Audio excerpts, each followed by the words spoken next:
lihat dirinya sebentar lagi akan menemukan kematian. Dan ketika Rasulullah sallallahu alaihi wasallam menugaskan Zaid bin Thabit untuk mengetahui kabar Sa'ad bin Rabi, Rasulullah memberikan dua pesan. Jika engkau menemukan Sa'ad bin Rabi, yang pertama, sampaikan salamku kepadanya. Yang kedua, tanyakan kepadanya bagaimana kondisinya, bagaimana kabarnya, apa yang dia peroleh. Tapi sejatinya Abdullah bin Jahsh sedang mendapatkan kemuliaan di sisi Allah Subhanahu wa taala, terpenuhi janjinya. Dan itulah yang kita lihat di Palestina pada hari ini.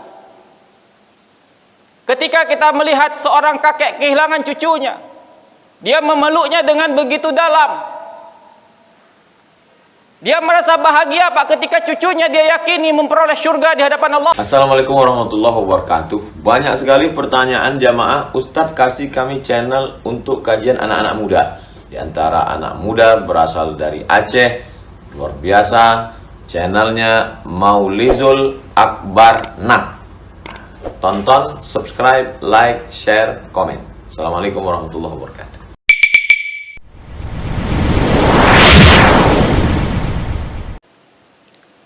Assalamualaikum warahmatullahi wabarakatuh.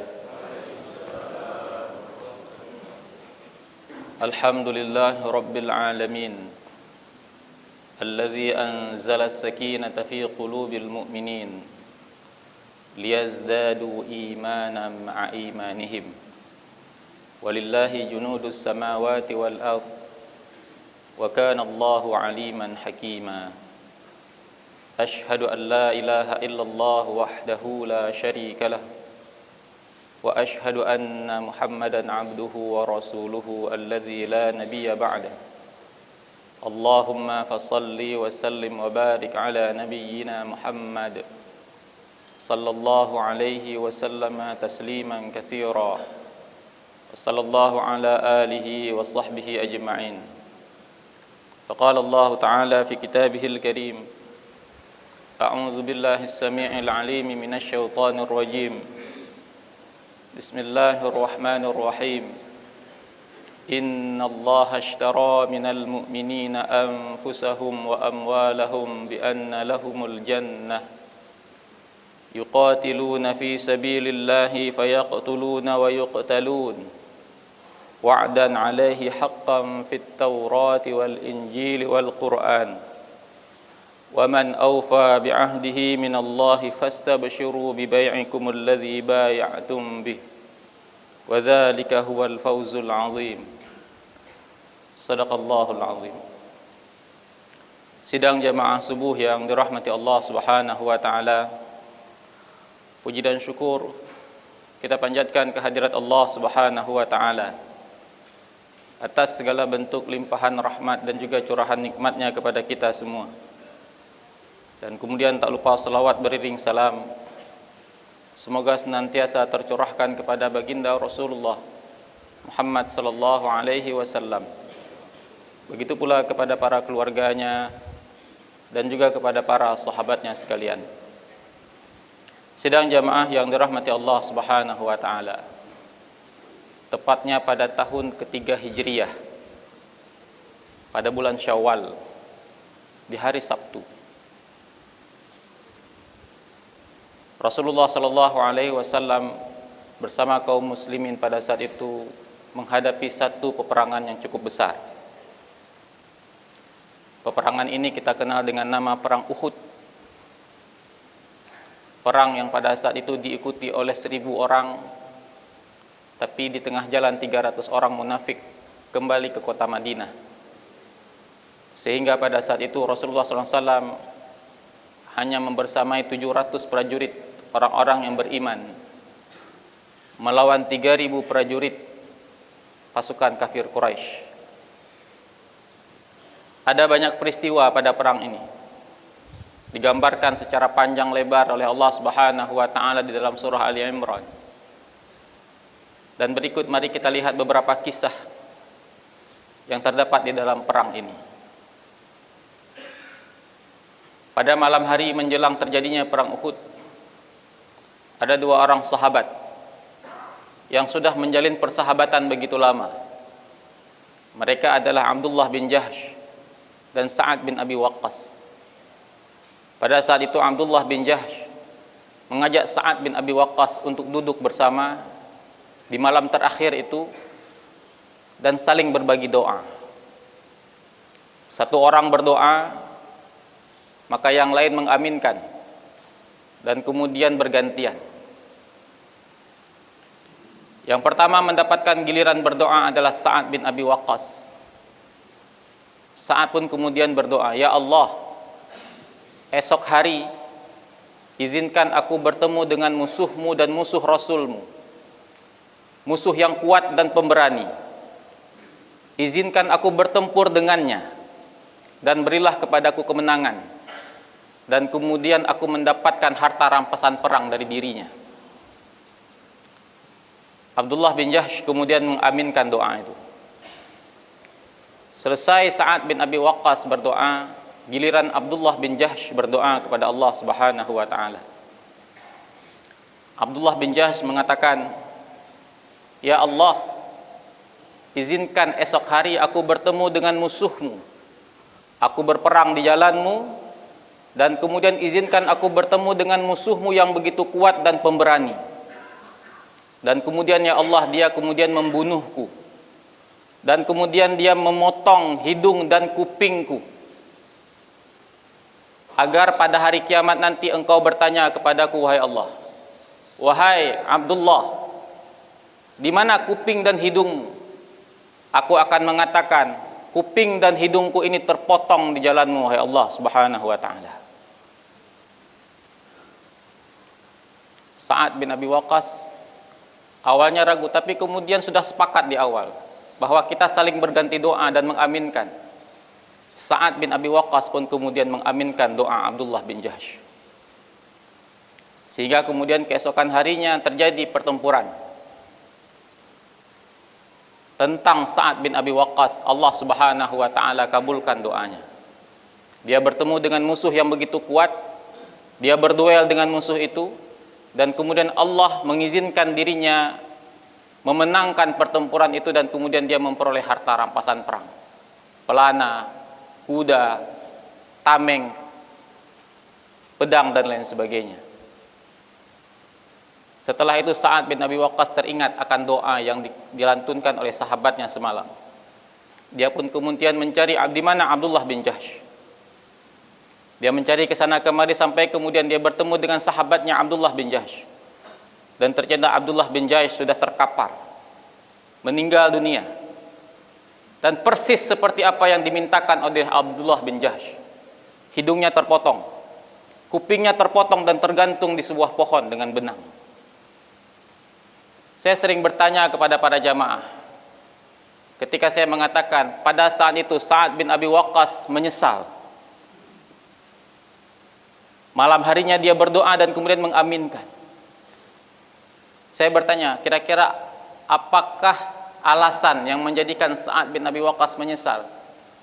Kebanyakan menjawab, menyesal karena kemudian melihat Abdullah bin Jahsh meninggal dalam kondisi mengenaskan. Hidungnya terpotong, kupingnya teriris. Tapi ternyata Sa'ad bin Abi Waqqas bukan menyesali itu. Dia justru menyesali doanya. Dia mengatakan, pada hari ini doa Abdullah bin Jahsh lebih baik dari doa yang aku ucapkan. Aku hanya mendapatkan harta rampasan perang yang begitu murah, pelana, pedang, kuda, sementara Abdullah bin Jahsh sudah memenuhi janjinya di hadapan Allah Subhanahu wa ta'ala.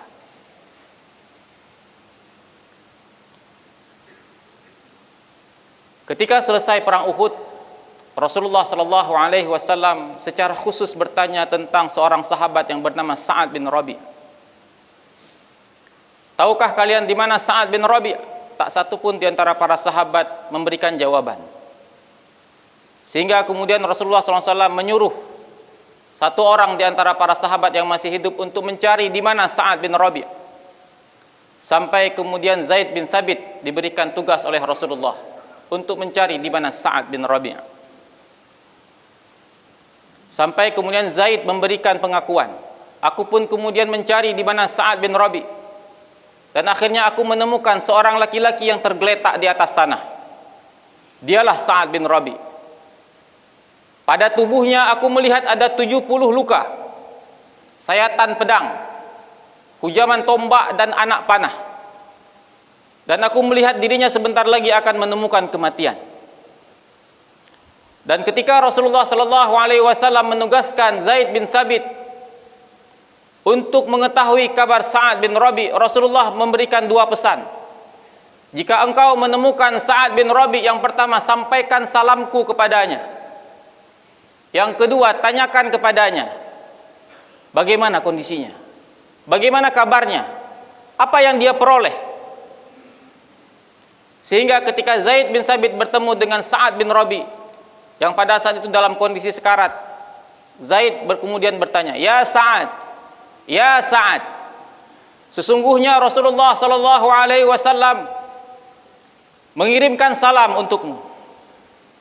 Dan kemudian dia bertanya, "Bagaimana keadaanmu?"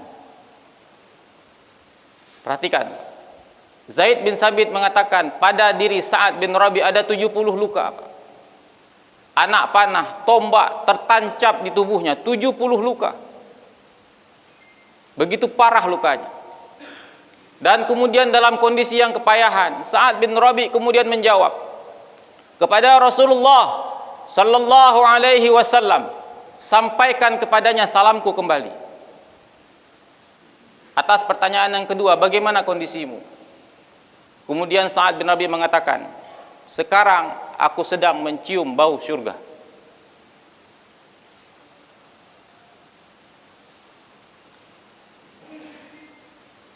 Sama persis terjadi pada perang Uhud.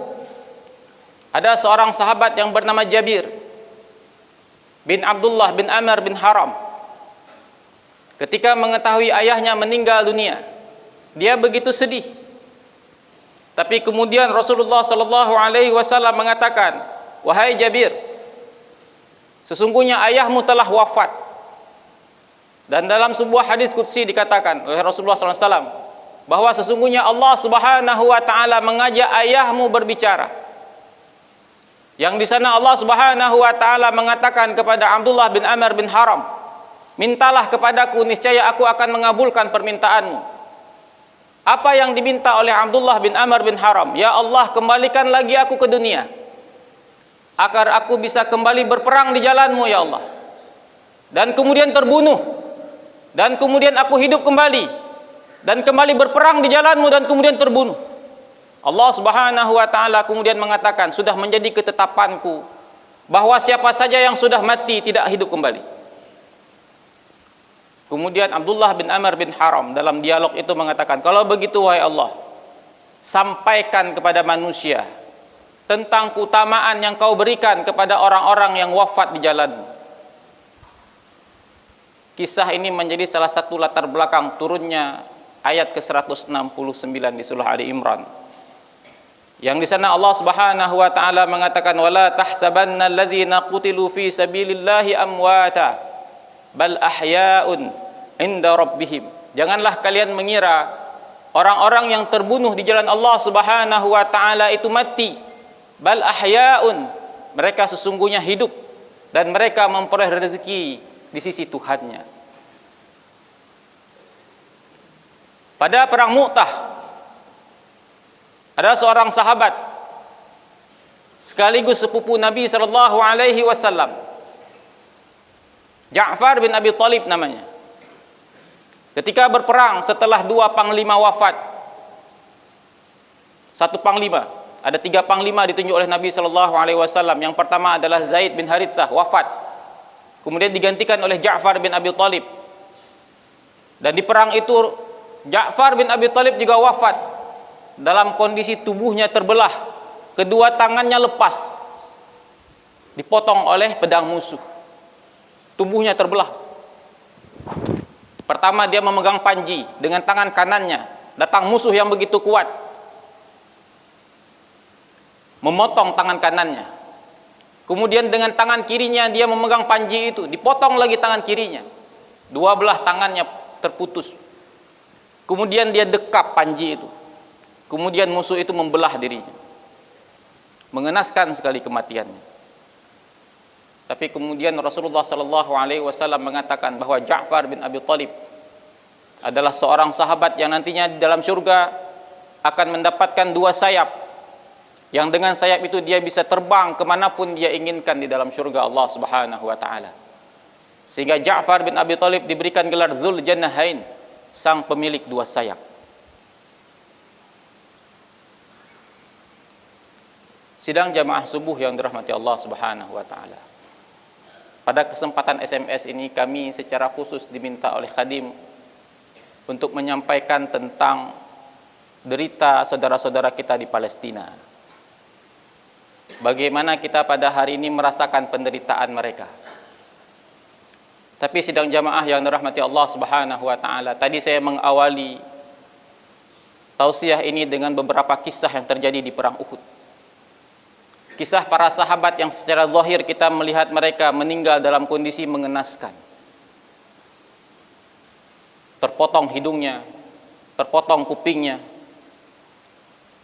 terbelah jasadnya. Hamzah bin Abdul Muttalib ketika dilihat oleh Nabi SAW, jasadnya tidak lagi utuh, isi perutnya terburai, dadanya terbelah, jantungnya remuk, dikunyah oleh Hindun pada saat itu. Kupingnya dipotong, hidungnya dipotong. Ada di antara para sahabat ketika Rasulullah SAW kembali dari Uhud ke Madinah, ada di antara mereka harus kehilangan anaknya, ayahnya, pamannya, suaminya sekaligus. Tapi mereka mengatakan, di mana kabar Rasulullah SAW? Bagaimana kabar Rasulullah SAW? Ketika mereka mendengarkan bahwa Rasulullah dalam kondisi baik, masih hidup, selamat, kesedihan mereka sirna. Dan orang-orang yang tadi kita lihat, orang-orang yang meninggal dalam kondisi fisik yang begitu mengenaskan, keluarga-keluarga yang begitu banyak kehilangan sanak saudaranya, tapi justru Rasulullah SAW memberikan kepada mereka kabar-kabar gembira, sehingga kabar-kabar gembira yang diperoleh oleh mereka membuat sahabat-sahabat yang masih hidup menaruh rasa iri. Sa'ad bin Abi Waqqas iri dengan Abdullah bin Jahsh, Abdurrahman bin Auf iri dengan Mus'ab bin Umair, iri dengan Sa'ad bin Rabi'. Orang-orang yang hidup pada saat itu begitu iri dengan orang-orang yang meninggal, karena mereka meyakini dan mengetahui bahwa orang-orang yang meninggal tadi itu mendapatkan keutamaan yang begitu besar di sisi Allah Subhanahu wa ta'ala. Dan pada saat ini alhamdulillah kita bersyukur, Pak, ketika pada hari ini kita masih merasakan penderitaan saudara-saudara kita di Palestina. Tapi menurut hemat kami pada hari ini tidak cukup dengan rasa itu. Justru pada hari ini ketika kita melihat tayangan demi tayangan dari apa yang terjadi di Palestina sana, kita seyogyanya juga harus memiliki satu rasa yang dimiliki oleh Sa'ad bin Abi Waqqas terhadap Abdullah bin Jahsh. Tidakkah pada hari ini kita iri dengan mereka? Tidakkah pada hari ini kita malu dengan mereka, dengan saudara-saudara kita di Palestina? Dan tidakkah ketika kita iri dengan mereka, kita memiliki satu keinginan kuat agar nanti pada hari kiamat Allah Subhanahu wa ta'ala menjadikan kita termasuk dalam kelompok-kelompok orang yang ikut bersungguh-sungguh berjihad mempertahankan Masjidil Aqsa, tidak hanya sekedar merasakan penderitaan. Apa yang terjadi di Palestina ini berbeda dengan apa yang terjadi terhadap saudara-saudara kita di Rohingya, Pak. Apa yang terjadi di Palestina ini berbeda dengan saudara-saudara kita di tempat yang lain. Karena apa yang terjadi di Palestina ini ada spirit Masjidil Aqsa di dalamnya. Masjid Allah Subhanahu wa ta'ala. Masjid kedua yang dibangun di atas permukaan bumi ini. Dan masjid yang menjadi kiblat pertama kaum muslimin. Ini masjid tempuk tengah kata orang. Masjid Al-Mukhlisin ini kata orang masjid tempuk tengah. Masjid Gampong tempuk tengah. Itu secara administrasi. Tapi pada hakikatnya masjid ini dan masjid-masjid lain adalah masjid Allah, rumah Allah, yang kesuciannya harus dijaga oleh seluruh kaum muslimin. Ketika Masjid Al-Mukhlisin ini dinistakan oleh musuh-musuh Islam, apakah hanya orang Tebuk Tengah saja yang berkewajiban untuk membela masjid ini? Tidak. Semua orang harus membelanya. Apalagi Masjidil Aqsa, masjid kedua yang dibangun di atas muka bumi, masjid pertama yang menjadi kiblat kaum muslimin, masjid yang memiliki keutamaan yang begitu besar, yang menjadi tempat singgah Nabi sallallahu alaihi wasallam ketika Isra Mi'raj. Bahkan tempat itu dijadikan sebagai tempat solat bagi seluruh para nabi sebelum Nabi sallallahu alaihi wasallam naik ke langit. Terakhir, Abu Ubaidah mengatakan, apa yang terjadi di Masjidil Aqsa pada hari ini, kami akan pikul tanggung jawab itu sampai kami binasa semuanya. Tapi dia mengatakan, orang-orang yang berada di luar Palestina, andaikan kalian tidak membantu kami, kami binasa, kami akan pertanggungjawabkan di hadapan Allah Subhanahu wa taala. Tapi selemah itukah iman kalian, sehingga tidak sedikit pun terbersit di hati-hati kalian untuk ikut bahu-membahu mempertahankan Masjidil Aqsa dari kejauhan. Dan inilah yang harus kita miliki, Bapak dan Ibu yang dirahmati Allah Subhanahu wa taala. Tidak hanya sekedar merasa belas kasihan. Karena masalah ini sudah bertahun-tahun terjadi dan kami memperhatikan, ketika isu Palestina ini kita miliki hanya belas kasihan, itu cara kita menolong naik turun, Pak. Apa maksudnya? Beberapa kali syekh-syekh dari Palestina, orang-orang dari Palestina datang kemari, dan kita memberikan bantuan. Terjadi perbedaan ketika mereka datang kemari, pada saat itu kondisi Palestina tidak dibom. Kami perhatikan, infaknya tidak banyak-banyak kali. Tapi ketika dibom, nampak wajah-wajah anak yang meninggal di dunia, wajah-wajah seorang istri kehilangan suami dan lain sebagainya, kita kemudian ikut merasa sedih. Infaknya banyak. Tapi ketika tak terjadi lagi pemboman, Israel lagi tidak membom sekian lama, kita kemudian kembali kepada kehidupan kita seperti semula. Seolah-olah kita tidak lagi teringat dengan Masjidil Aqsa yang pada hari ini di bawah kekuasaan mereka. Jadi selama ini kita itu hanya terbawa emosi saja. Dan yang kami khawatirkan ketika apa yang terjadi di Palestina pada hari ini terjadi terus menerus sampai 2 bulan, 3 bulan, 4 bulan, kita pun kembali kepada kehidupan seperti biasa kita. Sampai kemudian terjadi pemboman lagi, nampak lagi wajah-wajah yang menyedihkan. Kita baru kemudian memaki lagi. Kita turun ke jalan lagi. 2 bulan, 3 bulan, normal kembali kehidupan kita. Sementara pada hakikatnya Masjidil Aqsa masih belum dibebaskan. Sehingga sioknya pada hari ini sekali lagi yang harus kita lihat pada diri saudara-saudara kita di sana adalah perjuangan mereka kembali membebaskan Masjidil Aqsa. Hari demi hari yang mereka lalui adalah bukan hari-hari penderitaan pada hakikatnya, Mbak. Walaupun kita melihat mereka menangis, walaupun kita melihat darah, walaupun kita melihat air mata dan keringat. Sebagaimana Sa'ad bin Abi Waqqas melihat Abdullah bin Jahsh dalam kondisi hidungnya terpotong, kupingnya terpotong, jasadnya tak lagi utuh. Tapi sejatinya Abdullah bin Jahsh sedang mendapatkan kemuliaan di sisi Allah Subhanahu wa taala. Terpenuhi janjinya. Dan itulah yang kita lihat di Palestina pada hari ini.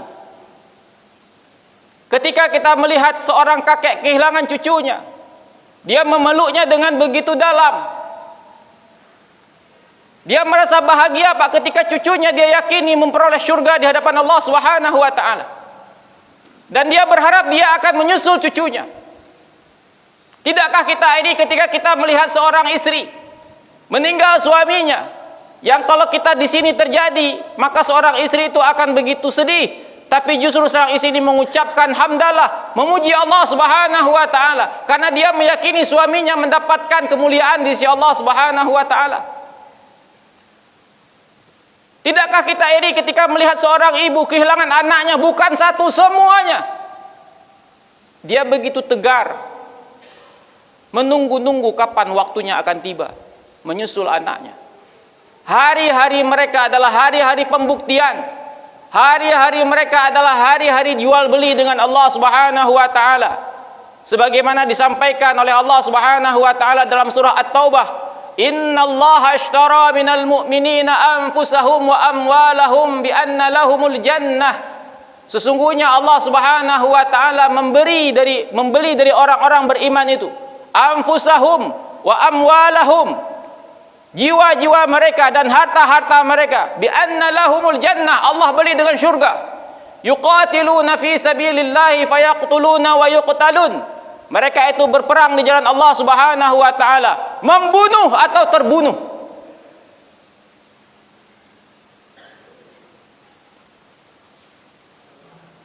Mereka membunuh atau terbunuh. Dan kita jauh dari mereka. Dan mereka sedang melakukan jual beli. Jual beli dengan Allah Subhanahu wa taala setiap hari. Mereka beli surga dengan harta mereka. Mereka beli surga dengan anak-anak mereka. Mereka beli surga dengan rumah-rumah mereka yang hancur. Sampai mereka beli surga itu dengan jiwa-jiwa mereka. Tidakkah kita iri pada hari ini?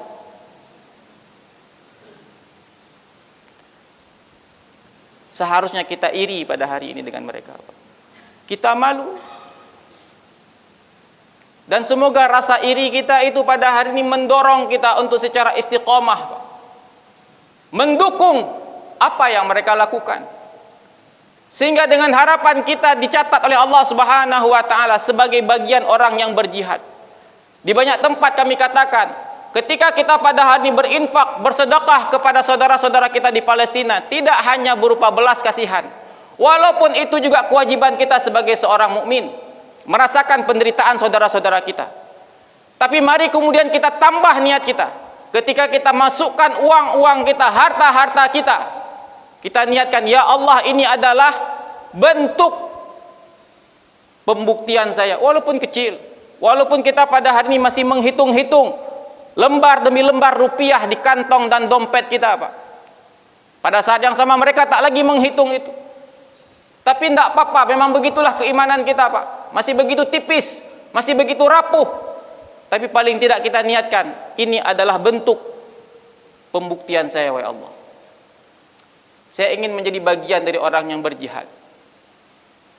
Terakhir, sidang jamaah yang dirahmati Allah Subhanahu wa taala. Pernah terjadi satu perang yang begitu besar.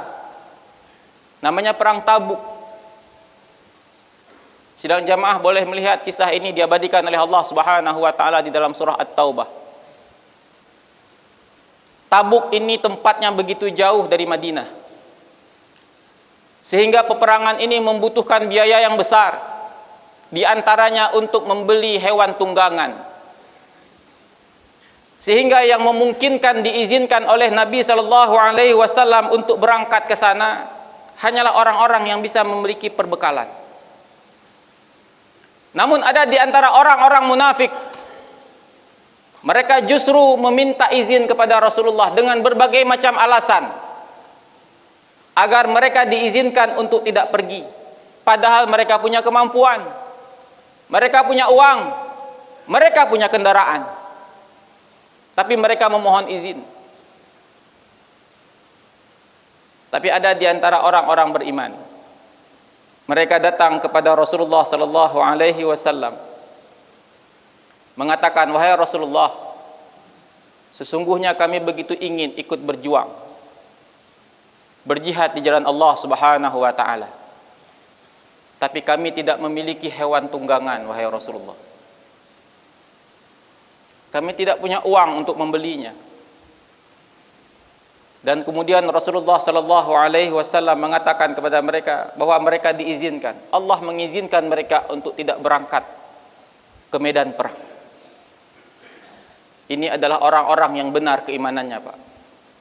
Ketika Rasulullah sallallahu alaihi wasallam tidak memberikan izin kepada mereka untuk berangkat, apakah mereka bersorak-sorai gembira? Tidak.